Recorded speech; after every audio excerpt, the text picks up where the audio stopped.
Oh my goodness, what do we have here? Looks like we have ourselves another episode of Mouth Dancing with your host Young.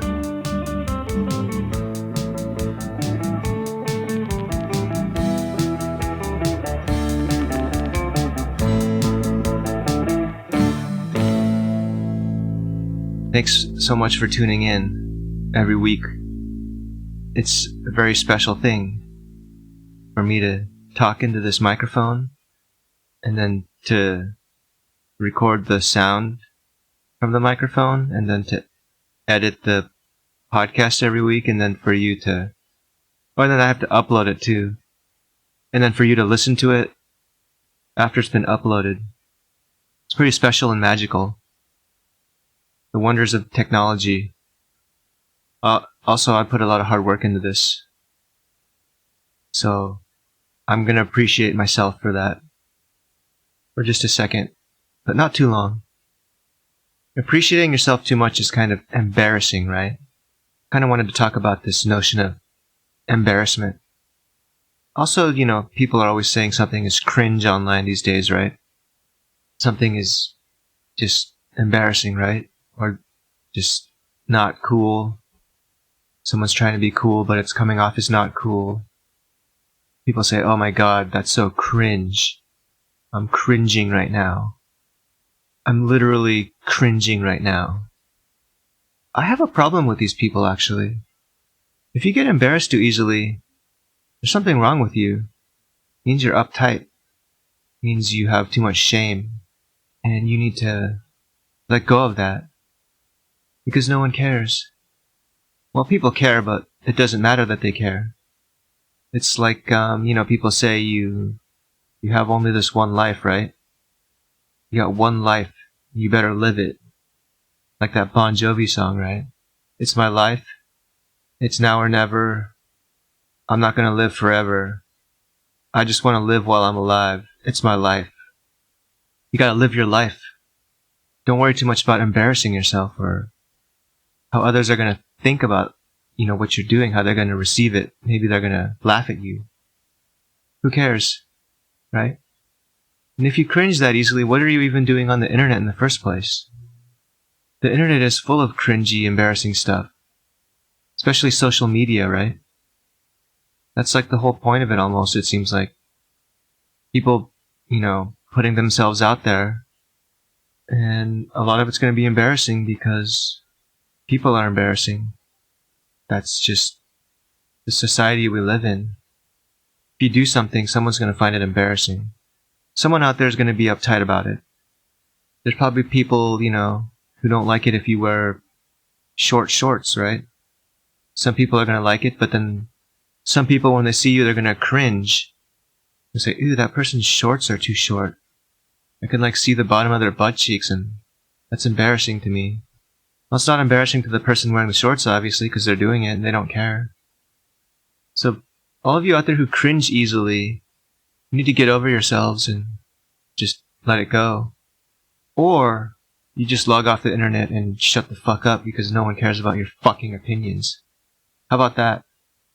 Okay, I got a little bit upset there just now. I should calm down.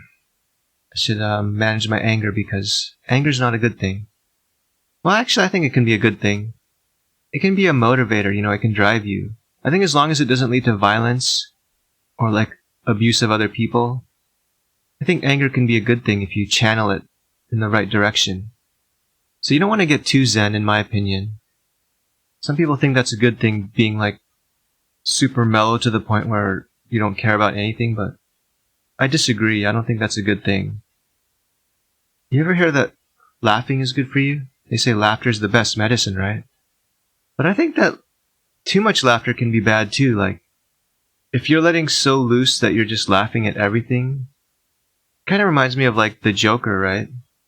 You're schizophrenic or borderline or, I don't know, just somehow you got some marbles loose in the head.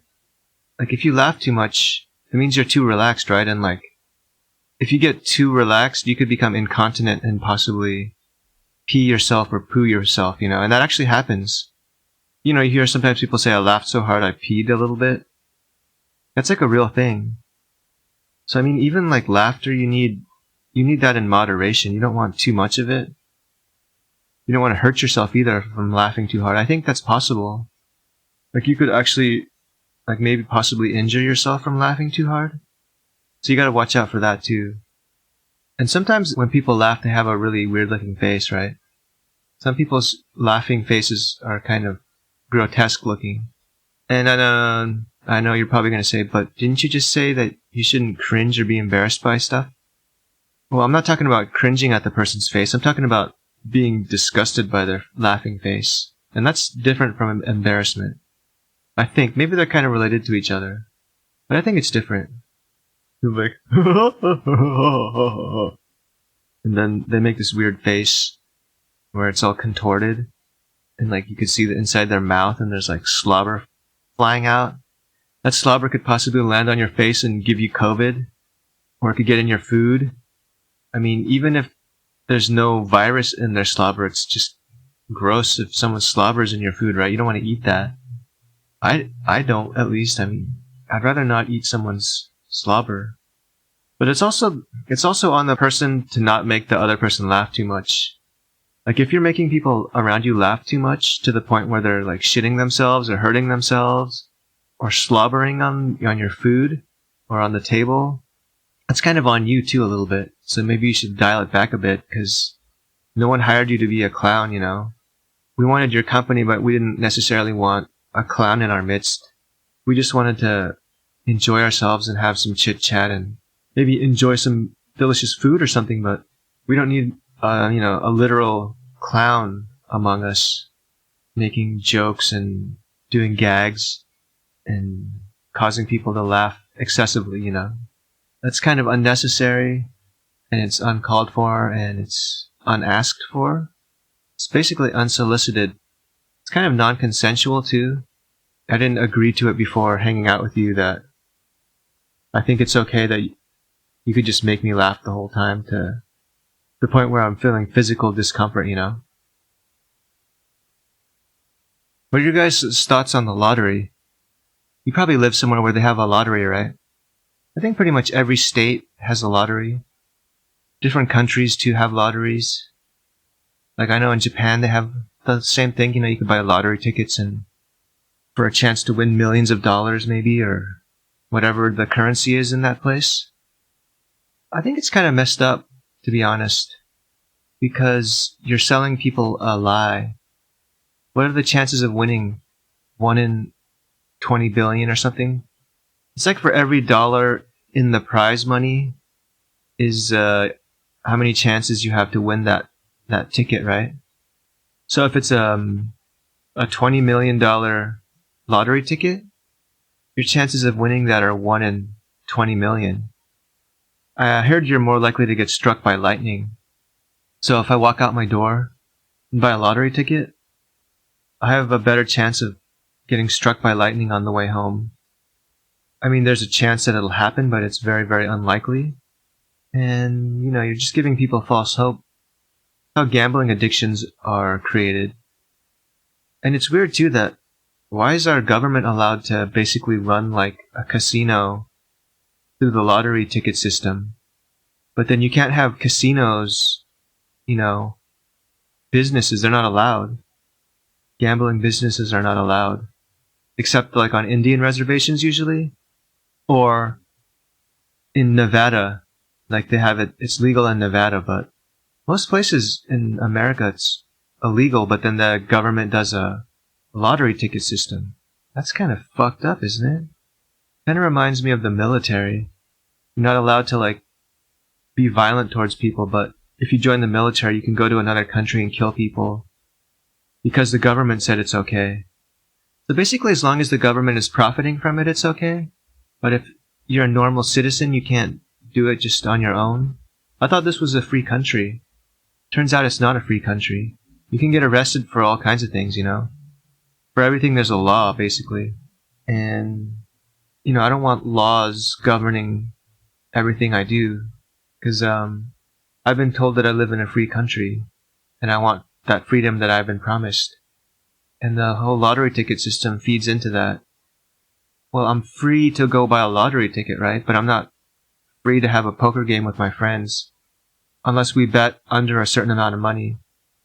I think you can't bet over like $1,000 or something like that. There's probably some sort of limit, right?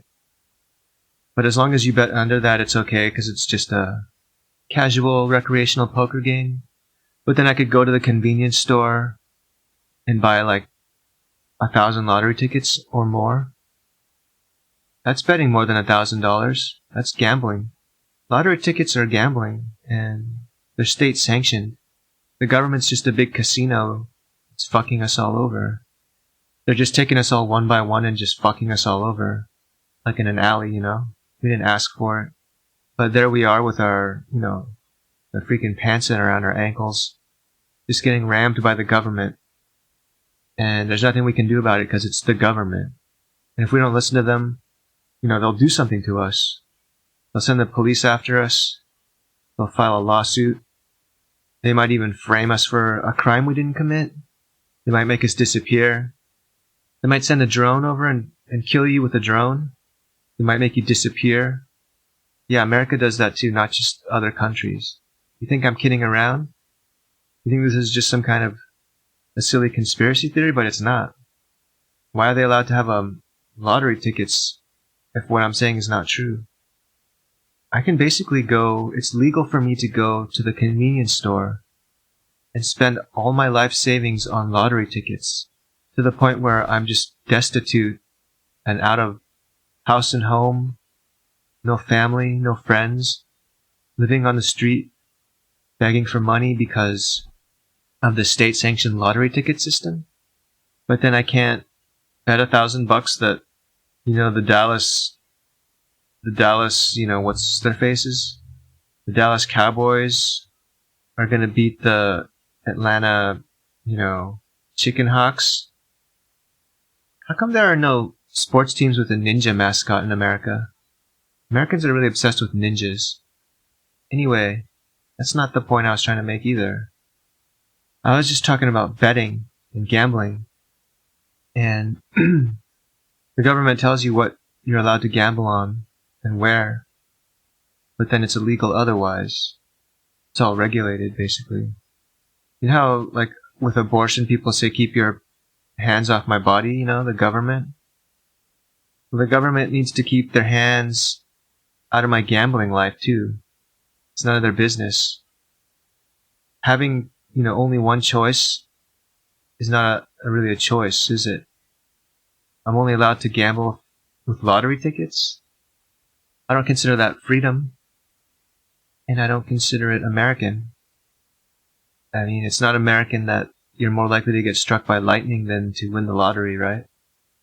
That sounds communist to me. It sounds, Russian or Chinese or something. That ain't America. And this is America. And the whole lottery system, exposes all of that for the lie that it is. I don't like liars. And that's what the American government is. They're liars. They took away all my money with these lottery tickets, which are just false hopes and lies and corruption, all wrapped up into one big ball of evilness called the United States of America's federal government. Well, that's it for this week. Thanks for tuning in, and let's talk again next week. Bye.